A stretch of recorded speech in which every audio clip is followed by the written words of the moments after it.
বাসায় যখন বেয়াই হেরে এই পিঠেটা বানাই খাওয়াই হে এই মজা সে পিঠে খাইয়ে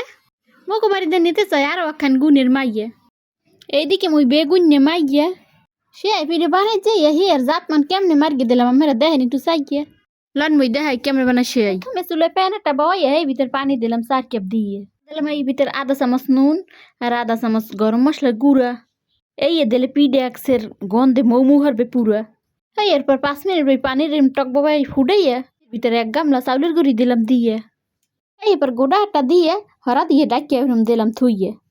এরপর 5 মিনিট পরে আদার এরম ডলগিয়ে মলগিয়ে লম্বা লম্বা হাফের নান বানাই নিলাম আদা এরম বেলগিয়ে বলে ঠেহে দেখি জানি কত পেছন গে কুসান গে হাফ এই পিঠে বানাই খাওয়াবেন বাসা যদি আপনাকে বেড়াইতে বেআইন সাপ এরপরে লতাগুলো রে একাদ দিয়ে ধরকে আর একাদ দিয়ে একটু একটু ডলা দিয়ে এরম দিলাম সারকে মুখতে সেইটার সে আই পিঠে বলে কেউ কেউ এটা বানাই দিয়ে আবার কলে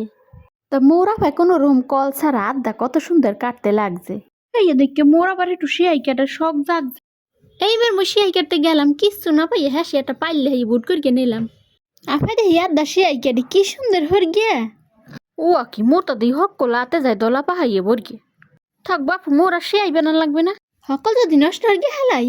আফাই মরে গোড়া কেন দেবে আনে ধরগে এইরকম হরগে হক লাতা লাতে এরম ছোট হরগে কাটকে নিলাম এইবার এই সুন্দর সেইগুলো কাটাকাটির পালা হরলাম শেষ 2-1 কেজি পাহাই দিয়ে এবার জ্বালাই দিলাম গ্যাস এখন এর ভিতরে দিয়ে দিলাম কিসমিস এলাইচের ছাল চিনি 2 চামচ দিয়ে দিলাম হরগে গেল গেল এরপরে এই পিঠে দিয়ে দিমু পরিমাণ মতো নুন এই পিঠে খাওয়াই আসবো কার কিনবো বিয়ের মন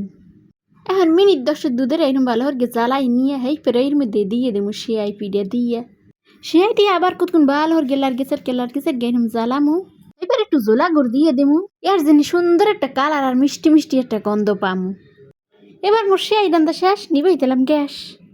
ইয়াস যে মজা কত হ্যাঁ বুঝতে হইলাম আমাকে কিন্তু বানাই খাওয়া লাগবে এই রেসিপিটার মতো মুই এখন যাই খাইতে আমার কথা সেই পিঠের নাম কি বললেন না কিন্তু মরে কইতে